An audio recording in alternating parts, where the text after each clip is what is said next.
Человек ощущает не так уж много разных вкусов, но число их растет. Еще недавно большинство было уверено, что основных вкусов 4, а сейчас в наличии пятого вкуса умами, вкус глутамата натрия, ставшего ходовой добавкой в восточной кухне, практически никто и не сомневается. Это не говоря уже о неосновных вкусах.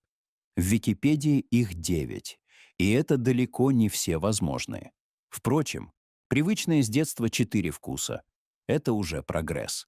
Аристотель был уверен, что основных вкусов только 2 — сладкий и горький, а такие вкусы, как мясной, соленый, жгучий, терпкий, вяжущий и кислый, только их дополняют. А какой из 2 вкусов нравился Аристотелю больше, можно не гадать. Сладкий, конечно. Недаром пословицы всего мира называют хорошую жизнь сладкой, а плохую — горькой. Много ли было у древних того, что имело сладкий вкус? Разве что мед — продукт не очень-то и доступный. Фрукты и ягоды со сладким вкусом — недавние гости в наших садах и огородах.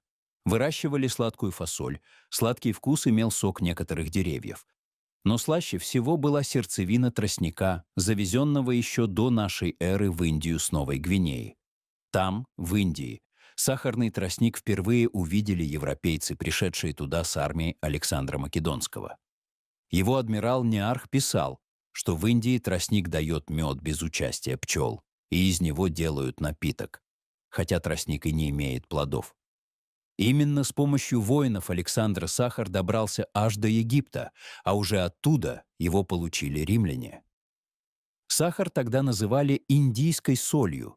Так сахар и попал в Европу, в армейских обозах по дорогам войны, и это свойство стало для него типичным. Быть причиной войн доставаться людям с помощью изнурительного труда и жестокости для сахара обычное дело. И вся его дальнейшая история этот вывод подтверждает. Давайте за ней проследим, может быть, поймем, почему же сладкая жизнь имеет такую цену. В Индии сахар впервые получил свое нынешнее имя. Слово «саркара» имеет корни в санскрите и означает «песок». Название пустыни Сахара того же происхождения, естественно, от слова «песок», а не от слова «сахар». Из Индии сахар быстро добрался до прочих государств Юго-Восточной Азии. Еще в 200 году до нашей эры королевство Фунан, это в районе нынешней Камбоджи, платило Китаю дань сахарным песком. В Римской империи сахар, если как-то и употребляли, то не в пищу, а в качестве лекарства, не совсем ясно от каких болезней. А вот в Персии, где научились создавать хорошие оросительные системы, христиане-несториане использовали не столь частое сочетание теплого климата и обильного полива для получения сахара в товарных количествах. Византийцы, разграбив дворец персидского царя в Дастагерде, захватили, среди прочего, и запасы сахара, добравшиеся до многих стран. И византийцев, и персов, истощивших силы друг друга, начал теснить ислам, завоевавший огромные территории, по которым тут же стало распространяться доходное растение — сахарный тростник. К концу первого тысячелетия он уже рос во многих государствах Средиземноморья. Люди узнавали свою планету и получали полезные сведения о происходящем в иных странах. Марко Поло удивил Европу своими рассказами о Востоке до такой степени, что многие ему не поверили, и зря, и несколько раз упомянул в своей книге о странах, производящих сахар. На Востоке он уже был вполне привычным растением. Открытие Америки Колумбом, помимо прочего, стало причиной процесса, именуемого Великим американским обменом. Множество растений и животных Старого Света перебрались в Новый Свет и наоборот. Сахар тоже стал его участником, добравшись на испанских каравеллах до островов Карибского моря. Еще до этого сахар прижился на Канарских островах и Мадейре. Как культурное растение сахарный тростник капризен. Его производство требует достаточных масштабов, иначе оно не будет выгодным. Хранить сахарный тростник трудно, его нужно быстро перерабатывать, иначе потери будут огромны. Чтобы выпаривать сахар, необходимо очень много топлива. В то время практически только древесины. И что хуже всего, требуется много рабочих рук. На островах Вест-Индии можно было насадить огромные плантации тростника. Тропические леса давали возможность получить достаточно дров для выпаривания сахара. А вот для того, чтобы обеспечить сахарные заводы работниками, людей на островах явно не хватало. К величайшему несчастью для многих выход был найден. Дело было даже не только в том, что служители церкви приняли не очень выгодное для колонизаторов решение, провозгласившее, что индейцы – не домашний скот, а такие же люди. Опыт показал, что, тем не менее, индейцев эксплуатировали и в хвост, и в гриву, разрешая, однако, сыновьям их вождей носить титул «дон» и учиться в Саламанкском университете. Но заботы священников привели и к худшему. Епископ Лас-Каасас, гневно клеймя обращение в рабство индейцев, сам же подсказывал простой путь для того, чтобы сделать эти зверства ненужными. Ввозить в новый свет черных рабов из Африки. Пусть работают вместо индейцев. Почему негров можно порабощать, а индейцев нет, он не объяснил, да никто и не спрашивал. Ведь он придумал прекрасный способ обогащения. С появлением дармовой рабочей силы производство сахара в Вест-Индии расцвело. Еще более рентабельным оно стало, когда из отходов производства сахара начали получать ром.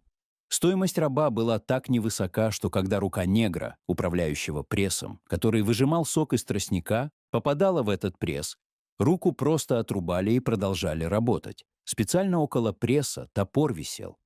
Подешевевший сахар стал популярным в Европе, в первую очередь в Англии.